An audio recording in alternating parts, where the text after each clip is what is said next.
untuk tidak menyebutkan nama dan identitas dalam percakapan ini karena percakapan ini pastinya kita naikkan dalam konten YouTube.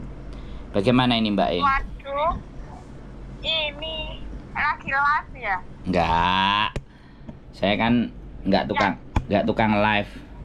Saya ngonten aja. Gimana? Ini harus bagaimana saya ini? Iya. Ya,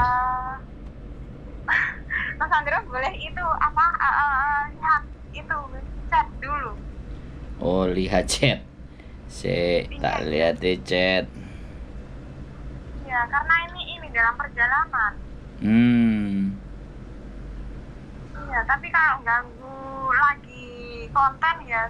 Lo enggak, sampean mau ke sini? Iya, tapi jauh enggak ya kira-kira? Kos WB, exit C. Iya, terus sampai situ saya telepon lagi. Siap, oke. Yuk, bye. Salam. Oke, teman-teman semuanya, mungkin ada privacy yang akan disampaikan karena tidak ingin dia dimasukkan di konten, tapi bahasanya sopan ya. Akhirnya kita tunggu aja dia mau di XCC, mau datang ke rumah. Gak tahu apa yang mau diobrolin. Mudah-mudahan boleh di konten. Oke ya teman-teman semuanya, ini aku hari ini ngobrol. Jadi kita ngonten. Memang setiap apa yang mau disampaikan, apa yang mau diceritakan itu terkadang nggak semuanya orang bisa dan mau ya, karena ada persoalan ranahnya sangat pribadi, ada persoalan dimana ya sudahlah, nggak apa-apa orang lain tahu masalah saya, it's okay, apapun itu ceritanya ya kan. Yang jelas satu hal begini ya teman-teman, kita itu meluangkan waktu ya, sekali lagi kita meluangkan waktu, dan kita tidak ingin setiap momen atau waktu yang kita luangkan itu tidak memberikan hasil dan nilai. Nah ini makanya terkadang cara berpikir orang-orang itu ibaratnya gini, alah wong ngono ae kok ya tidak digawe bahan, alah wong ngono ae kok dingenekno diunggahno nang YouTube, alah wong ngono ae. Jadi saya cuma ingin begini loh, nggak apa-apa sampean semuanya berpikir kok mau ngono ae itu oke. Karena sekali lagi cara berpikir orang berbeda-beda. Tetapi hari-hari kemarin dan sebelumnya, kenapa banyaknya terjadi kasus, banyaknya terjadi persoalan masalah yang tidak terselesaikan? Karena sekali lagi untold story itu cerita yang tidak terungkap. Banyak cerita-cerita pilu, banyak cerita-cerita susah, dan banyak cerita-cerita di mana orang itu tidak mendapatkan solusi dan jawaban. Ya kan? Contohnya berbagai macam. Nah, penipuan itu dari segala bentuk, dari segala jurusan, dari segala modus apapun, ya kan? Itu selalu akan ada, selalu akan muncul. Jadi seperti itu. Nah, untuk menghindari bermunculnya semakin banyak teman-teman yang ditipu, artinya kita itu mencoba menggambarkan sebenarnya kasus-kasus penipuan itu modusnya apa saja sih. Nah, terus bagaimana ketika cerita itu dari para sang korban, maka cerita itu bukan cerita yang dibuat-buat, tapi cerita itu kejadian nyata. Jadi tidak berdasarkan hanya data sekunder. Data sekunder itu misalnya kayak TV, koran. Itu saya bicara data sekunder. Kita datanya primer. Datanya adalah orang yang merasakan langsung. Nah, disitulah mungkin sebagian orang akan melihat halah. Tapi mungkin sebagian orang lagi menilai bahwa wah terima kasih ya, masukan buat kami yang belum terkena, mudah-mudahan lebih berhati-hati. Orang yang ada di tengah adalah orang yang apatis dan yang acuh, ya sudahlah, biarkanlah orang dia mau ngonten yang ngonten saja. Jadi ada berbagai karakter pertimbangan cara berpikir orang-orang seperti itu. Nah, untuk memulai bercerita itu butuh power ya, butuh waktu, butuh kekuatan, butuh pengetahuan. Tidak hanya sekedar hanya gini. Makanya akan muncul ya, kadang-kadang ada persepsi-persepsi bahwa di Hong Kong itu ada namanya organisator, orang-orang yang aktif di organisasi. Terus selama yang ngomong bukan orang yang ikut di organisasi, omongannya ndak pas, bukan pembela. Terus ada yang juga bilang, alah dia kan YouTuber, tujuan ending dan akhirnya adalah cuman cuan, seperti itu.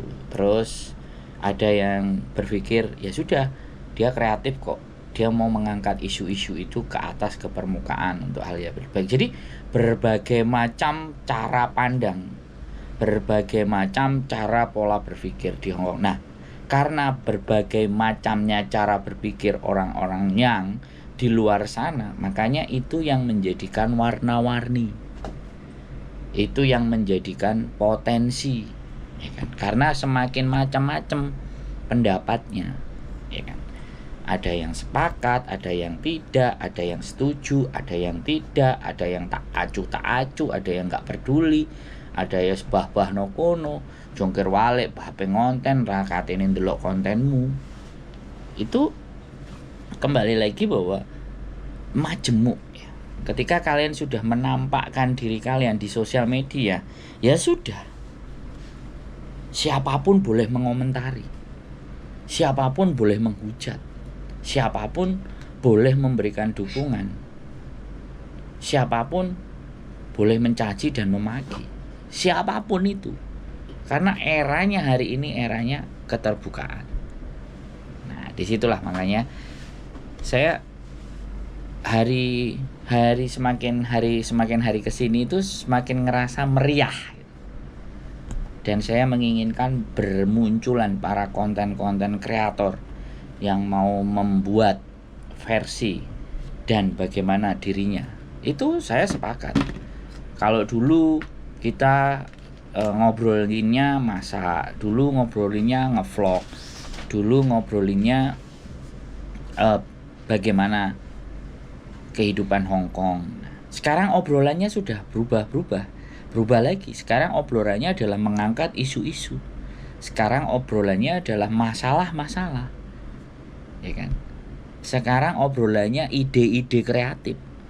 Nah, ini yang terjadi perkembangan di dalam dunia persilatan yang semakin meriah. Benar, saya menunggu dan menanti banyak teman-teman yang punya talent untuk bisa ngomong, menurut saya loh ya, dan layak untuk berbicara, mewakili dirinya sendiri, bukan mewakili orang banyak, tapi mewakili dirinya sendiri.